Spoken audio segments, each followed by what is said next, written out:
प्यारे बच्चों, आज हम कक्षा 7 के लिए सामाजिक विज्ञान की वर्कशीट नंबर 4 करेंगे।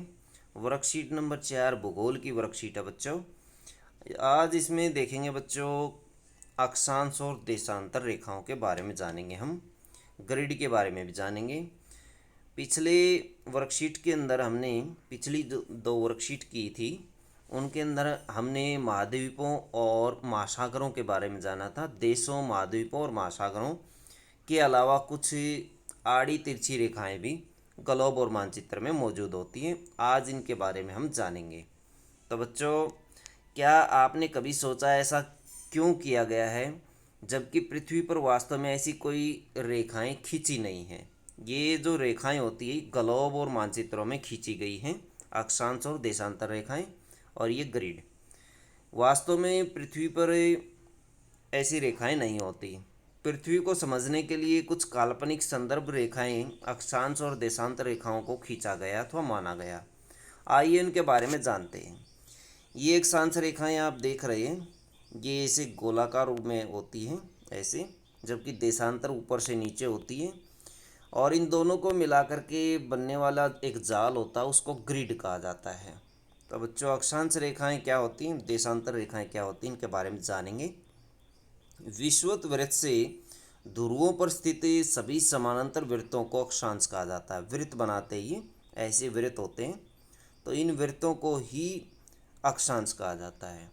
जबकि देशांतर क्या होती है, उत्तरी ध्रुव से दक्षिणी ध्रुव को जोड़ने वाली सभी अर्धवृत्तों को देशांतर कहा जाता है। ऊपर से नीचे अर्धवृत्त आते हैं, इस तरह से इनको देशांतर कहा जाता है।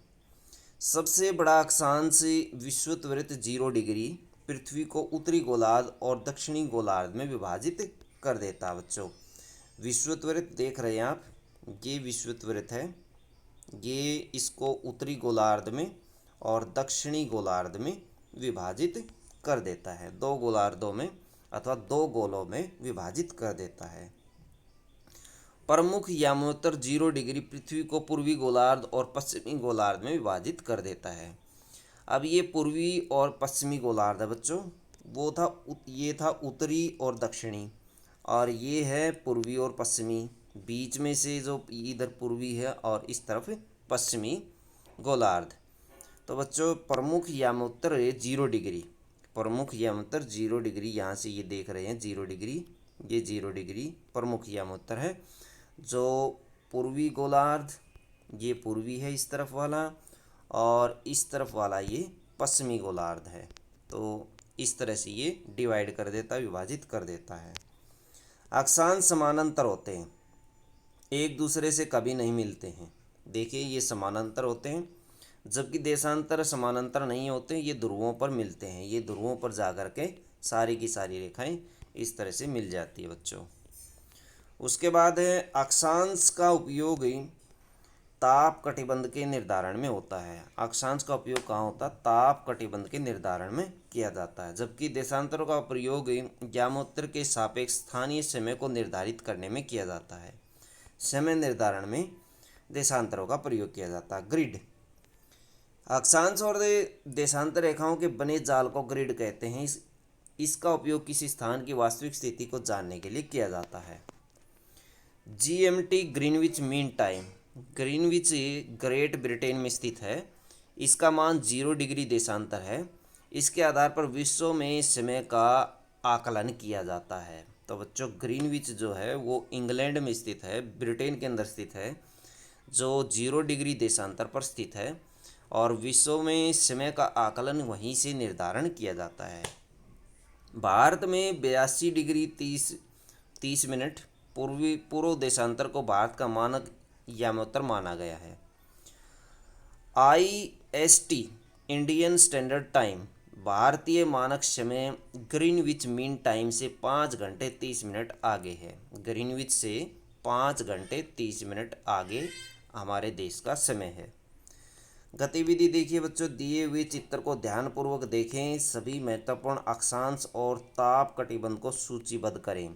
ये विषुवत वृत्त है, उष्ण कटिबंध, ये मकर रेखा है, ये कर्क रेखा है, 23.5 डिग्री पर होती है बच्चों कर्क रेखा और मकर रेखा। कर्क रेखा उत्तरी गोलार्ध में पाई जाती है, मकर रेखा दक्षिणी गोलार्ध में पाई जाती है। ये दक्षिण शीतोष्ण कटिबंध है, ये उत्तरी शीतोष्ण कटिबंध है। उत्तरी शीत कटिबंध और ये दक्षिणी शीत कटिबंध। ये ऊपर उत्तरी ध्रुव है और नीचे दक्षिणी ध्रुव स्थित है।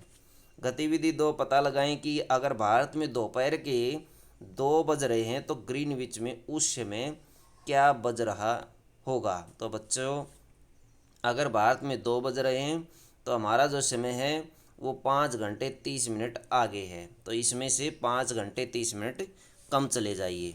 तो बच्चों 5 घंटे जैसे हम चलते, जैसे 9 बजे, 9 में 5 हम जोड़ देते हैं, 9 और 5 बच्चों कितना होता है, 9 और 5 14 होता है, 2 बज जाते हैं। 5.5 घंटे हमें घटाने हैं, तो इसका मतलब 8:30 बजे ग्रीनविच में समय होगा। तो 8:30 में हम 5.5 जोड़ेंगे तब जा कर के 2 बजते हैं, तो 8:30 बजे का समय होगा उस समय ग्रीनविच में, यदि भारत में 2 बज रहे हैं तो बच्चों ये थी आपकी एसएसटी की वर्कशीट। वीडियो अच्छी लगे तो लाइक करें, हमारे चैनल को सब्सक्राइब करें।